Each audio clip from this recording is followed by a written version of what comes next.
Hey guys, how are you doing today? I hope everyone is doing well. So here I am with a new video. This is going to be mostly related to Sabina.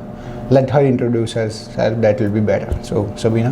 Hi guys, my name is Sabina. I am originally from Kazakhstan. Then I studied my Bachelor in US, and now I'm in Canada after completing my PhD doing postdoc. So the thing is, she's from Kazakhstan. After that she came to US for her bachelor, then she moved to Canada for masters, and then she switches to PhD. So it's a good example to tell everything about like requirement of the bachelor in US and about the university, the fees and everything, and plus the Canada and why she choose Canada over US. So this video is going to be really important because it will cover everything, like most of the questions related to PhD, master and bachelors. So let's watch it till to then, and without wasting any time, let's start the video.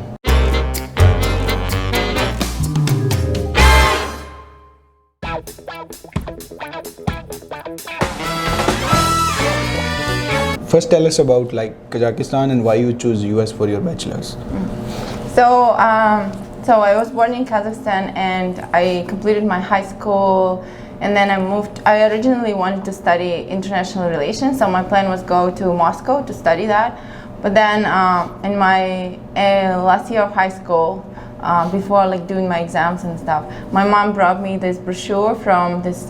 We have a government scholarship in Kazakhstan, which is established like in 1990s to send students to US, Canada, Australia, like Europe to get university degrees and then come back to Kazakhstan to improve their economy, because Kazakhstan is a relatively new country, so they developed this program to like get students study abroad and then bring like knowledge back to Kazakhstan. So I applied for that program, and I choose to go to US because my aunt used to live in US. Yeah, so I chose US, and I chose environment program because I wanted to study international relations. So I thought environment would be more related to, so then I can go and work at United Nations. That was my dream. Was there any basic requirement to get into that program in Kazakhstan? Like to get that thing, scholarship and everything. So the program, I guess you have to have good grades. It consisted, I don't remember now, it was like more than 10 years ago.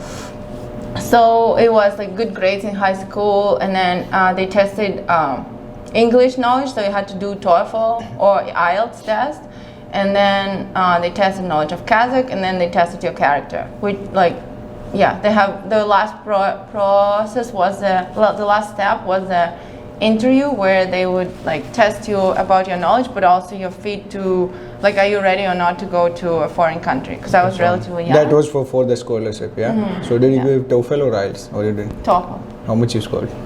I don't remember now, like 6. What is the TOEFL score? I don't know. Yeah, I scored well enough to get here. Okay. So then the US, which university you choose and why? Yeah. So. Or was there your choice, or they choose? So I chose US, and then they send us because I chose a technical program. They send us for 1 year to US. So we went to Kaplan Language School. I don't know if you know guys or not, but so that's a school. Like Kaplan is a school that like language school that prepares you. You can easily improve your like just speaking language, but you also can be choose your program so they can prepare you for preparation for TOEFL, IELTS, university application, stuff like that. So the program that I applied for, they included that 1 year in studying in that Kaplan school. So during that time, it was in Chicago. I didn't choose Chicago, it was just happened. I was fortunate enough to go to Chicago. For my first year in US, I was in Chicago, and we just, that year we spent like improving our English and preparing for apply to university. So because like I didn't plan to go, like I said, I was planning to go to Moscow, so I didn't know anything about US application process. So then being in US, like I guess now it's easier because there's so much information available online, and there's like, YouTube, Instagram, all this stuff where you can learn information. But before, like 10 years ago, there was not that much. So it was only like websites, maybe some websites. So then we got to know about the deadlines. The deadlines are super important, for example, for the application, because in some countries maybe there will be some like wavy period where you can, even the deadline pass, you can still submit your application. In US it doesn't work like that. If they have set deadlines, you should meet those deadlines. And then I guess they require, obviously, from international students like TOEFL or IELTS score, like university diploma. It should be translated. It should be, I believe, notarized in English, all that. Then application fee.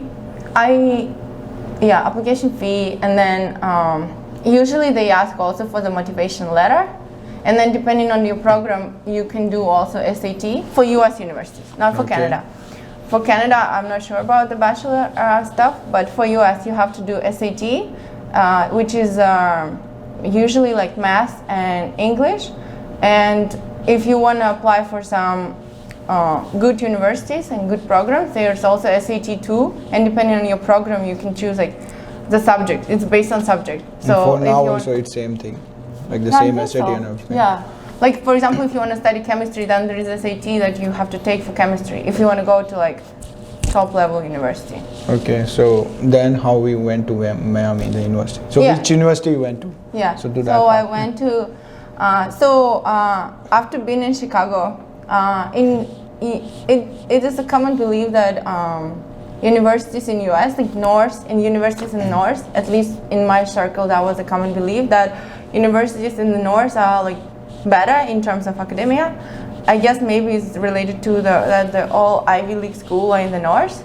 So all my friends that I know from Kazakhstan, because they were from the same scholarship, so they were studying in the universities up north. But during this 1 year in Chicago, I think it's also very important. What are you if you guys thinking about going to US or Canada, to another country? It's important to know what you want to do. Do you just want to get education, or you want to completely change your life? So my thing was, I wanted to experience something new, new lifestyle, new country. So I felt like this 1 year in Chicago, when I was living with my Kazakh friends, we were speaking Russian or Kazakh all the time. I didn't really have to experience life in America. So I decided, instead of going to universities in the North, where I would still have a lot of Kazakh friends, I chose to go to University of Miami. At that time, there was only one Kazakh person there that I was the study there. So I thought that would be a good opportunity for me. It might not be a good university, say academically, maybe compared to other, it won't be good in ranking, but it depends what you want to do in the future. Back then, I was thinking that probably I will have to go back to Kazakhstan anyways, and with US education, it wouldn't matter what university I would go to. So I didn't look much at the ranking. I was more looking at the what experience I want to get. So I wanted to experience this new life. So I went to Florida. Okay. Because it was completely different climate. Kazakhstan is more similar to Canada. It's a temperate climate.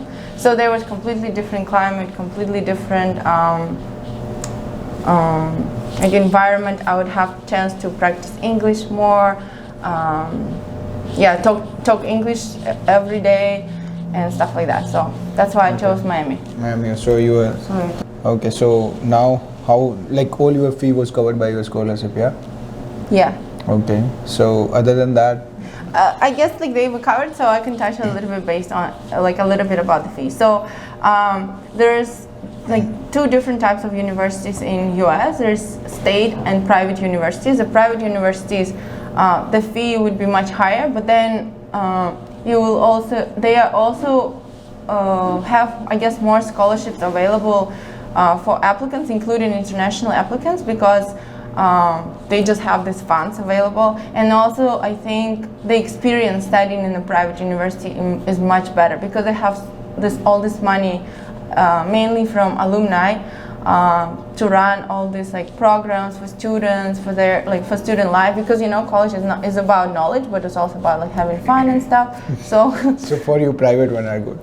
Yeah, so private universities, it's obviously it's not good if you're just gonna go and pay, because for example, University of Miami, I think the tuition was about $50K versus the state universities. My sister went to state university because by that time they canceled the scholarship for Bachelor. It's Okay. only available now. So the scholarship that I went, it's only available now for like a master's program. So And there's is no there Bachelor. any scholarship the university offer? Like, do Yeah, you know about it? so, Like, yeah. how they can get it? Yeah. So I think you can always apply for the financial aid, and I think if you're like, say, from a like non-developed country or like developing country, they have scholarship for that. You can also apply, like there's merit-based scholarship, so that's based on your degrees. If you like you did really good in high school, or you maybe had some exceptional talents, for example, like sports, or maybe you play some musical instrument,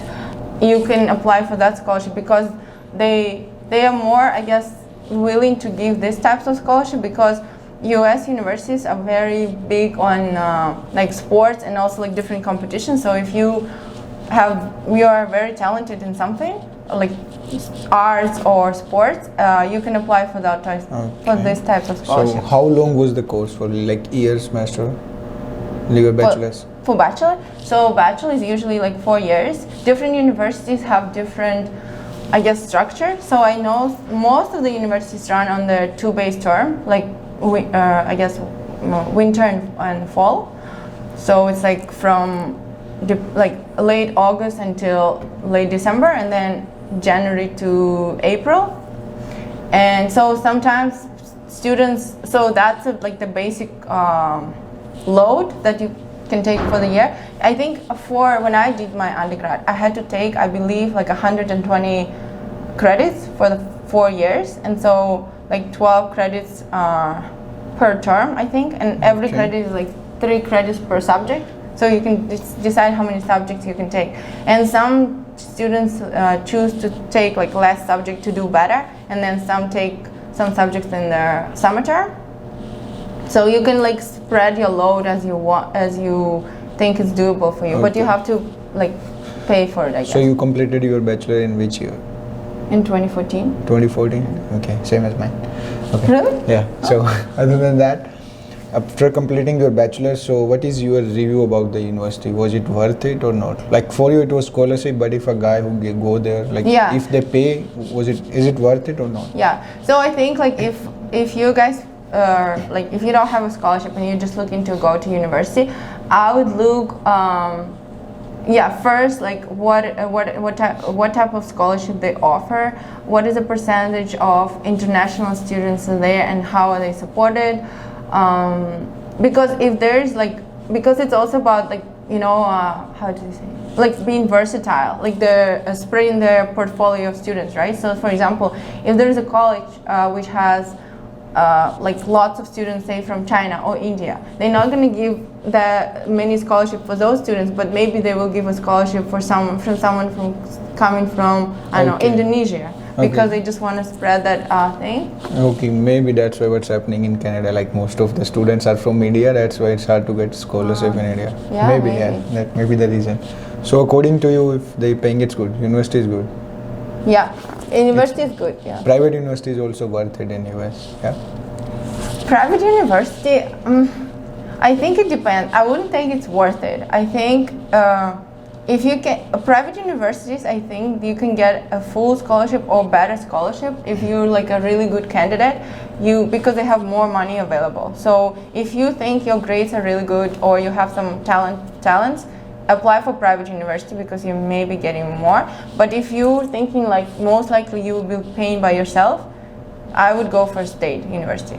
Okay, so guys, this was the story of Sabina from Kazakhstan to US. Like why did she choose the bachelor and the university, the scholarship and everything. Still you have any question, you can ask in the comment section. Like why she moved from US to Canada. I'm going to put it in a different video, otherwise it will be a long one. So look for the second one in the playlist, and if you like it, please like, share and comment, and see you guys in the next video. Bye. Afghanistan, or it was nothing? Not Afghanistan. Sorry. So was there any? Sorry. Let's start reading. Okay.